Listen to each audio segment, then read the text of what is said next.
ceilings, you have wider top plates, and you've got more stuff going through them.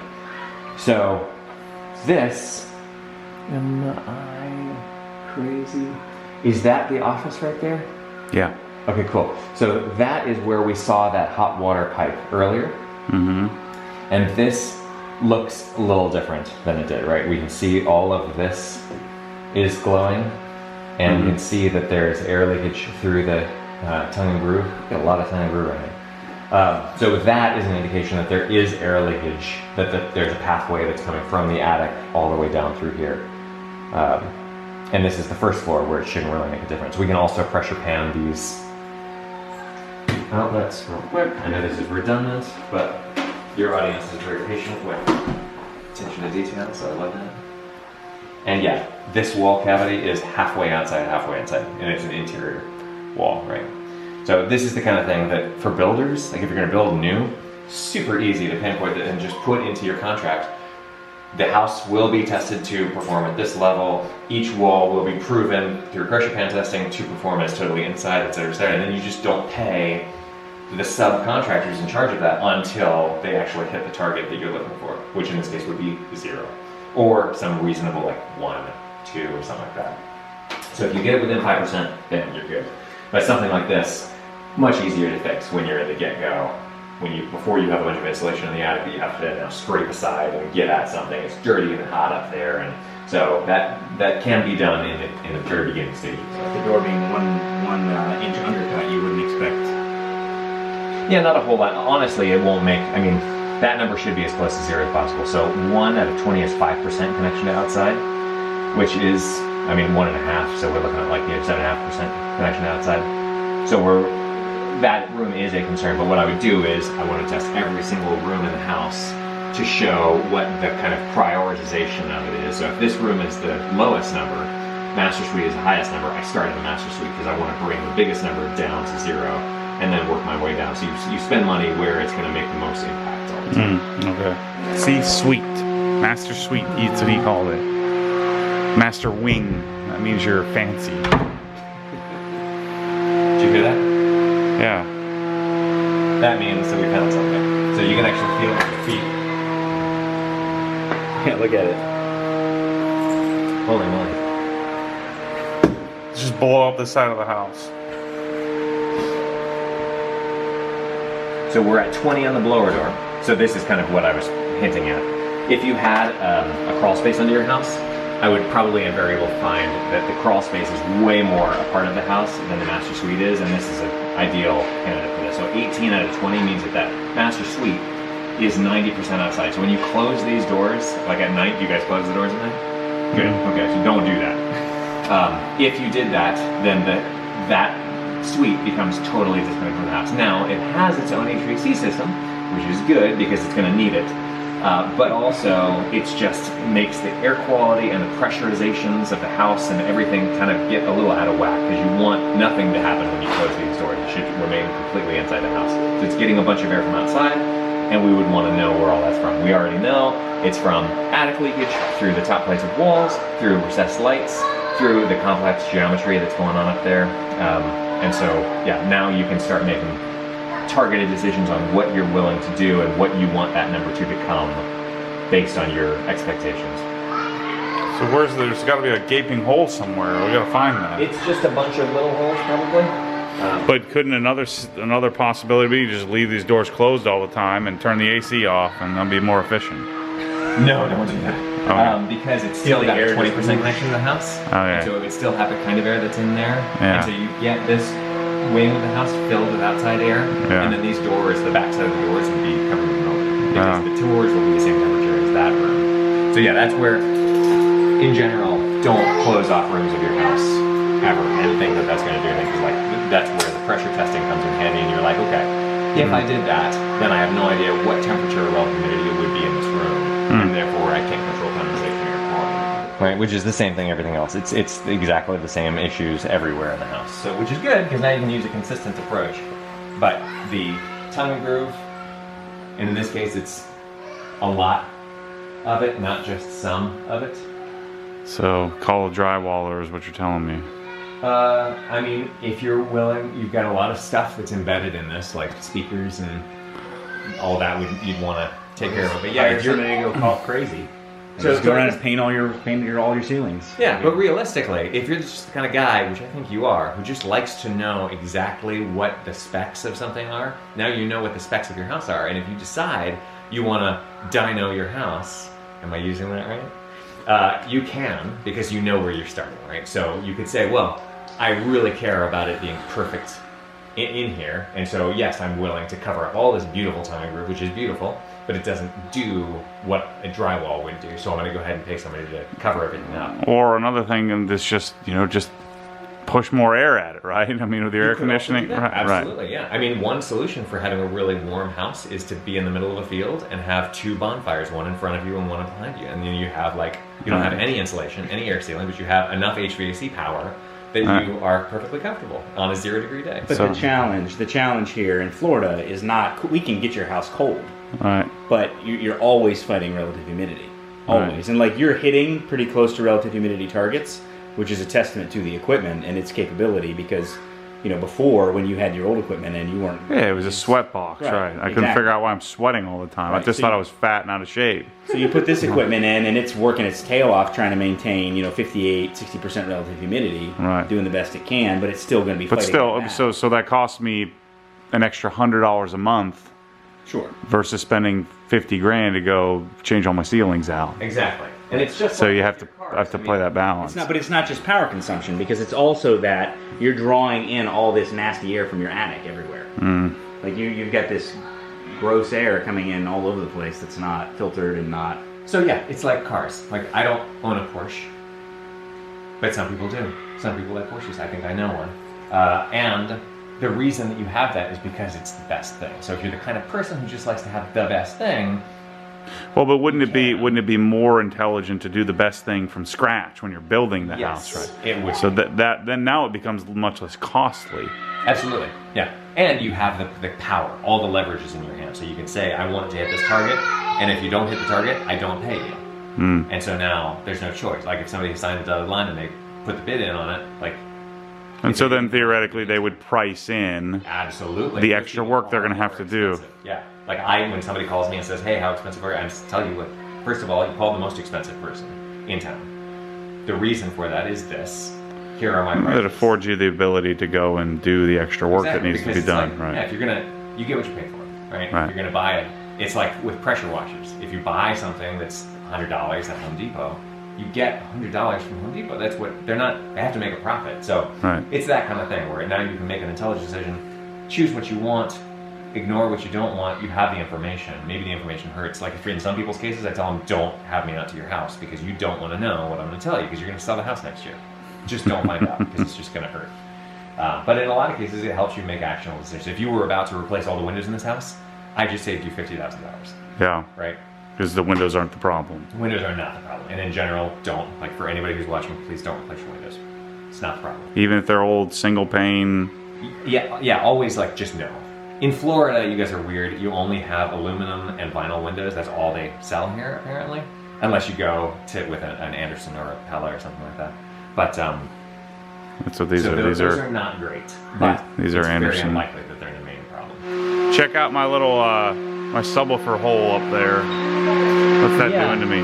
Well, what's interesting, that hole shouldn't make a difference, but what you got is a lot of air leakage into this floor cavity right up there, the whole way across. Yeah. And that, I thought, oh no, wait, I get it. So that is actually a little side attic space where the roof line is coming down at a weird angle. And the only place where the front of the house is the same top to bottom as the front door. So here, you actually do have a little bit of an attic space that is kind of hidden in the geometry of the house. Yes. And that's where that... Because the whole front porch, Bryan and I were looking at it, the whole front porch is attic space above it, which then carries into the house. It's vented. As far as issues like priorities go, that's not a huge issue because that's on what's called the neutral pressure plan, if you want to be real technical about it, where the pressure the house isn't pushing out down low, and it's not sucking in up high. So really, the amount of airflow that's through that when you don't have a giant fan forcing air to come into the house is not a huge deal. That's the least important place to hit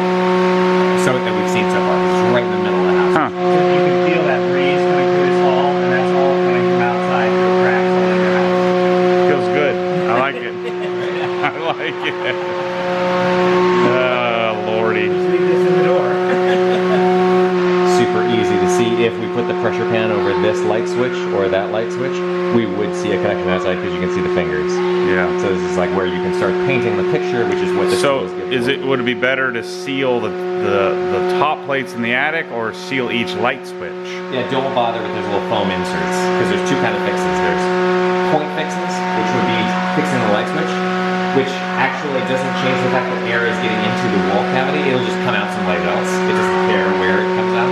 Right. Or there's a source fix, which is fixing it where it gets into the building cavity at all, which is up in the attic. And so everything you want to So all of it, what I'm learning here is all of my natural tendencies, all of the common sense things are the wrong thing to do. Yes. Generally. Which is super spooky, right? So like, Right. I remember what it was like to learn this too, guys. I used to play piano for a living. I didn't know anything about this stuff. So yeah, learning that like the way that people do things in the building industry is actually not the best way to do it, and in many cases it's just the wrong way to do it. It's a waste. Yeah, it's a waste of time, effort, money. Very disturbing. I have a hard time going to the doctor now because I understand that just because you do something all day long every day doesn't mean you actually are doing it the right way. Well, that's the theme of my entire life. You know, there's the conventional way, and then there's generally something better than conventional wisdom. Yeah. So you have a fancy two-headed shower, Right. which creates a lot of moisture Yep. from the inside. So we want to make sure that it gets out. Having the exhaust fan inside the water closet It's not. is not as ideal as it could be. And so we just want to find out, first of all, if this thing does anything. So. And it doesn't. This fan moves 0 air. I just tested it with another device and it told me it moves 0. And Yeah. I was like, I don't think so. So, So double checking, and yes. so a real simple improvement would be get a better fan. Or yes, but also. So I can't move it without cutting the whole ceiling and walls But out there's of it. 2 things to do with this fan. There's the fan, which you buy at a big box store, and then there's the duct. And that's something people always forget about. So it could be that there is a bird nest inside the duct. Or it could be that nobody ever took this off and actually took off the tape. There's like a little piece of tape on the backdraft damper. And you have to remove the tape when you install it. Could be nobody ever did that. So it might be a real simple fix. It might be a duct fix. It might be a fan fix. But it shouldn't be this loud. Generally, that's like some people enjoy it because it masks the sound of something that might be happening in the room. But generally, if you get it loud enough, my wife, for example, doesn't use it anymore because it makes her feel bad when she turns it on. It makes her feel like, oh, I'm making nasty, horrible smells, and this thing reminds me of it. So the one in our house. So at least this poo vent isn't venting into like another room. it's just taking it out. Yeah, It's literally just a noisemaker to cover up. Yeah. You're so happy about that, I Brian? do. I really like it. Can you fix that for me, please? Yeah, like I fixed your Takeo pump, your Grundfos pump. Yeah. I just want to keep getting credit for that. Yeah. So, okay, just to review. Because your main issues were temperature differentials between rooms, office is hot, your kid's room is hot sometimes, moisture issues, you get a little bit of dripping in some places, you get some condensation on some drain lines that we found in the ceiling of a, right, they were old, and now that we've changed the systems out, that is doing some new things. The duct system was not replaced or modified, even though we replaced the units, the heat pumps themselves, 3 of them in the house, and we have now a ductless mini split. We have tongue and groove air leakage. We have attic air leakage in the side attic and in the top attic. We have moisture that's being retained by the house by the fact that the, number one, bath fans do not do what they are supposed to do, right? So we want to know what is going on and be able to replicate this. And by the way, Bryan had all this flow testing equipment, so you can do exactly the same thing as I did with a different piece of equipment. So that when you install the new stuff, when you get the tongue and groove air sealed, when you get the recessed lights around the house air sealed, you test after to prove that you got your paid for. When they replace the bath fans, the goal is that right now it moves 0, we want it to move 50. And also, maybe we want to install one over here, we put one in a wall or wherever, but just like if it can grab the stuff that's inside the shower, because that is where the moisture is being created, then we want to do that so that it's taken out where it's actually being created and not allowed to disperse throughout the house. So air sealing, you don't need any insulation. I would say just make sure that it's not disturbed too much when you're in the attic. The way that they air seal in the attic is you take the insulation, you move it, you air seal stuff that you see, cracks and gaps and holes and penetrations and things like that. Resuscitant lights, box them out, seal them around, then put the insulation back, nice and fluffy. The main ingredient is air in insulation. And then make sure that when you're done with all that air sealing, with all of the HVAC improvements for the fans, now the air tightness is a lot better. We retest with the fan. We retest the exhaust fan in the kitchen, its effect on the whole house, so that we know that it's not going to backdraft the chimney, so that now we're smelling soot every time we use that fan, because you should be using that fan every single time you cook, because you're creating carbon monoxide when you cook with gas. And then we're able to do things like rebalancing or adding a duct to the little nook in your daughter's room so that there's some more air circulation in there. Maybe add another duct in the office where you have a hot spot, because probably you're doing something in that room that they did not expect you to be doing, having 2 computers running all the time. But how, you can't just add a duct when there's a floor above that room, right? I mean, and that's where, like, so you come to somebody like me for what targets do we need to hit in order to get this place to do what I want it to do? Then you go to somebody who knows. So, Brian, do you want to answer the question? Yeah, I mean, it was. So this is something that you and I have discussed quite a bit. I mean, getting a duct into that space means cutting a hole, paring all the ceiling out. Take the ceiling out. I mean, that's what you have to do. So you take the ceiling out, you put a larger duct in or an additional duct in, you put the ceiling back. So right. And so there's the money that it takes to do that. But it doesn't change the fact that we know that that's the issue, because initially, you knew closing the door was a problem, so we undercut the doors in order to provide a little bit more return, because we were, but again, I could have come in with test equipment like Corbett did, and I could have done that more thoroughly and showed improvement in it, and I didn't do that, like most AC contractors don't. Right. But now we've done the investigation to show that. Yeah, and so then I'd say, well, I want it fixed. So then you come back and say, well, it's going to cost $4,700 to come and tear the ceiling out, put the duct in, replace the ceiling. Well, for most HVAC contractors, it's not even going to be, I'm not going to touch your ceiling. You're going to have to get somebody who does that to pull your ceiling out, and then I'll come in and do my ducts, and then they can come back in and put the ceiling in. Well, there's also, this is what's elegant about this thing, is that, like, you don't need, the tools at your disposal are not just tearing, building, like, traditional things. It's much more elegant, and that's what I like about my job, is that I look at the windows in this house, which are beautiful. Inside the 6-inch wall, they do not have curtains. So what you want to do is have the heat being put into a room equal the heat being removed from a room. That's what creates comfort. So all you have to do is tune one or the other thing. So if you want to block the sun from shining into the room, you put some curtains or screen or blinds up, and that would reduce the amount of heat coming into the room from outside. You could also place your computers in another room and network them into the room, right? So that the heat that's being created by them is in a different room. So there's all kinds of, like, you can play with it. Once you start thinking in terms of, and I have, by the way, in case your audience is interested, I have a YouTube channel where I describe all this stuff. It's Home Performance is the name of the channel. And I'd love to have people tune in on that. We have over 300 videos.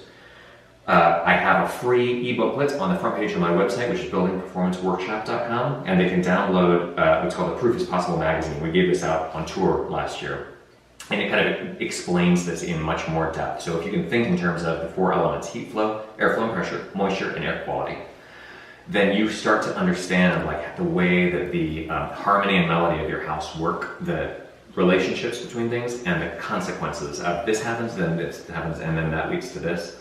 And it becomes a much more interesting process, I think, to think about how you're going to improve your space, how you're going to live in your space, how you're going to build your next house, because it's all about this invisible, that what's underneath, behind, the backstage of everything, which I think is. So I hire you, you come out, you do all these tests, you give me a report, and then you say, here are 37 things you should do. In the staged order. Right. I think you should definitely do, like, this fan. It's going to cost $100 to fix it, so here's 1 through 7 that you could easily do, cost very minimal, makes significant improvement. Exactly. And then there's diminishing returns, right? We could tear the whole house, tear all the walls out, tear all the walls off the outside, and redo everything. And you can do, there's a program that I use that does not apply to anything except air sealing in this case, but it's an energy modeling software. So it builds a computer model and puts your house through an entire year of weather. And then you can do things to the house, like cut the air leakage in half on your house and see what that difference that makes on energy bills alone, which is not a very good measure. Like things like this, worth doing because it has things to do with durability, air quality, which you can't put a number on. Right, Yeah. Right. So if you want to just know what the payback is on adding more insulation, adding new windows, blah, blah, blah, you can do all this calculation inside of a computer nowadays. It's not difficult. Like I said, I used to play piano for a living. Like, it's not rocket science. So let's spend a few minutes talking about the garage I intend to build, and I'd like to just get your initial thoughts on what, as I'm into, this would be very similar to as if we were building a house. I'd like to know your initial thoughts. I'm going to include you hopefully on helping me build that and construct that, when it's done, but I'd like to go look at the plans of that, show you what I'm thinking, and then we can think about what am I missing? Because all I'm thinking about is icing, and then that'll solve all the problems. Yeah. And I'm learning that that's not necessarily the right thing to do. Yeah.